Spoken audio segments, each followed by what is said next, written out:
الحمد لله رب العالمين والصلاة والسلام على محمد وآله الطيبين الطاهرين المعصومين واللعنة الدائمة الأبدية على أعدائهم أجمعين.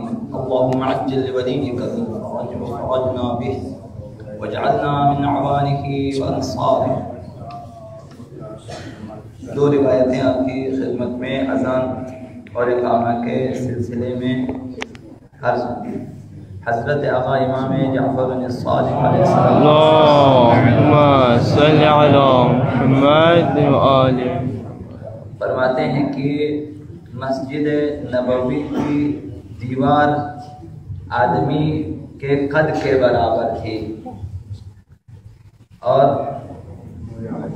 پیغمبر خدا صلی اللہ علیہ وآلہ وسلم اللہم صلی علی محمد حضرت بلال سے فرماتے تھے کہ دیوار کے اوپر کھڑے ہو جائیں اور بلند آواز سے اذان کہیں، کیونکہ خداوند عالم نے ہوا کو معین کر رکھا ہے جو اذان کی آواز کو آسمانوں تک پہنچاتی ہے، اور جب ملائکہ اہل زمین سے اذان کی آواز کو سنتے ہیں تو کہتے ہیں کہ یہ حضرت محمد صلی اللہ علیہ وسلم کی امت کی آواز ہے جو اللہ کی وحدانیت کا نعرہ لگا رہی ہے، اور وہ فرشتے اللہ سے امت محمدی کے لیے اس وقت تک استغفار کرتے رہتے ہیں جب تک وہ اپنی نماز سے فارغ ہو جاتے ہیں.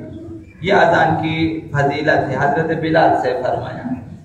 اب جب یہاں سے ہماری آواز اذان کے حوالے سے جائے گی، خداوند متعال نے ہوا کو جو ہے موکل کیا ہے کہ یہاں سے جو بھی اذان دے اس اذان کی آواز کو لے جائیں آسمانوں میں، اور پھر فرشتے سن لیتے ہیں کہ اہل زمین کی طرف سے اذان کی آوازیں آ رہی ہیں، تو وہ جو ہیں ایک دوسرے سے کہتے ہیں کہ یہ اس امت کی جو ہے اذان کی آواز ہے اور یہ وحدانیت کا نعرہ ہے، اسی طرح سے رسالت و ولایت کا. اور وہ فرشتے اس اذان کی وجہ سے جب تک آپ نماز میں مشغول ہیں اس وقت تک نماز سے فارغ ہونے تک یہ فرشتے آپ کے لیے استغفار کرتے رہتے ہیں. تو یہ فرشتوں کے استغفار کو اپنے ہاتھ سے جانے نہ دیں. جب اذان دیں اور مؤذن اذان دے آپ اذان کو دہرائیں تاکہ جو ہیں آپ کے لیے بھی استغفار، اور جماعت میں آ جائیں تو انشاءاللہ تمام مأمومین اس اذان کی وجہ سے جو ہے مورد مغفرت خداوند متعال قرار پائیں. حضرت آقا رسول خدا صلی اللہ علیہ وسلم صلی علی محمد فرماتے ہیں کہ مؤذن اذان اور اقامہ کے درمیان اس شہید کا حکم رکھتا ہے جو راہ خدا میں اپنے خون میں غلطاں ہوتا ہے.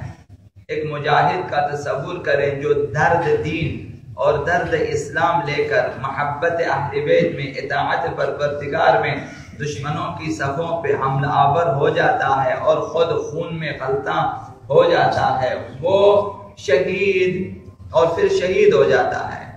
اس کا ایک اجر ہے. خود اذان اور اقامہ کے درمیان مؤذن کی حالت وہی ہوتی ہے، گویا شہید ہیں راہ خدا میں. رسول خدا صلی اللہ علیہ وآلہ وسلم ان سے جو ہے امیر المؤمنین نے عرض کیا پیغمبر اسلام سے کہ آپ نے اتنی فضیلت بیان کی ہے اذان کی، اب مجھے خوف ہے کہ آپ کی امت کے لوگ اس کام کے لیے ایک دوسرے پہ شمشیر چلائیں گے، لڑیں گے اذان دینے کے لیے. اگر اتنی فضیلت ہے تو لوگ آپس میں لڑیں گے، شمشیر چلائیں گے اور مؤذن بننے کے لیے ایک دوسرے کا تاکہ خون بہائیں گے. پیغمبر اسلام نے فرمایا کہ وہ اس کام کو ضعیفوں پر چھوڑ دیں گے. یعنی مجھے پتا ہے کہ میری امت کو فضیلتوں سے کوئی خاص سروکار نہیں ہے، وہ اس کام کو غریبوں پہ، ضعیفوں پہ، کمزوروں پہ، وہ جو ہماری نظر میں ہی چپوچ ہم ان کے لیے رکھیں گے کہ تو کسی کام کا نہیں ہے چلو اذان دے، بے عرضہ ترین شخص کو ہم شاید معین کریں کہ اذان دے، تمہیں اور کچھ نہیں آتا اذان دے رہے. تو پیغمبر اسلام نے فرمایا کہ امت اس کام کو ضعیفوں پہ چھوڑ دیں گے.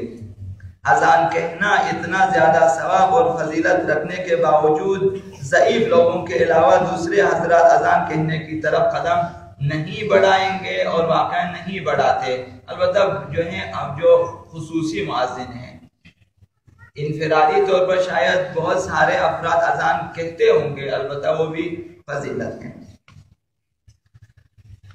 لیکن وہ مؤذن جو کہ اذان اعلامی اور اذان جماعت کے جو ہیں کے لیے اذان دے دیتے ہیں، شاید جو ہیں اس لیے، ورنہ انفراد طور پر سب اذان کہہ سکتے ہیں، اس کے لیے شمشیر چلانے کی ضرورت نہیں ہے.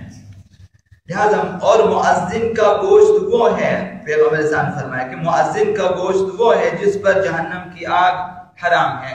اگر خداوند متعال کو مد نظر رکھ کر اذان دیں، اگر آپ کو لاؤڈ سپیکر پہ اذان دینے کی فرصت نہ ملے، اپنے گھر میں اذان دیں. گھروں کی اذان کو ترک نہ کریں، یہی ثواب ہے. آپ اپنے بچوں کو سکھا دیں کہ اذان دیں. اگر گھر کی چھت پہ جانا مشکل ہو، گھر کے صحن میں ان سے کہیں کہ اذان کے ٹائم پہ اذان دیا کریں، تو شاید خداوند متعال آپ پر بھی رحم فرمائے گا اور اولاد پر بھی. اور جیسا کل عرض کیا کہ بیماریاں بھی اس سے دور ہو جاتی ہیں گھروں سے. فرمایا کہ مؤذن کا گوشت وہ ہے جس پر جہنم کی آگ حرام ہے اور جو اسے ہرگز نہیں جلا سکے گی. جہنم کی آگ مؤذن کے گوشت کو اس کو کبھی بھی نہیں جلا. ان احیاناً اگر مؤذن گناہوں کی وجہ سے جہنم کی طرف جانا بھی پڑے تو آگ نہیں جلا سکے گی اسے. جہنم میں جا سکتا ہے لیکن تخفیف ہوتی ہے. بہت سارے لوگوں کے لیے جہنم میں تخفیف ہوتی ہے مختلف اعمال کی وجہ سے. ایک اذان کی وجہ سے کہ رہے جہنم میں تنگی ہوگی، سختیاں ہوگی، لیکن جو جہنم کی آگ اسے نہیں جلائے گی.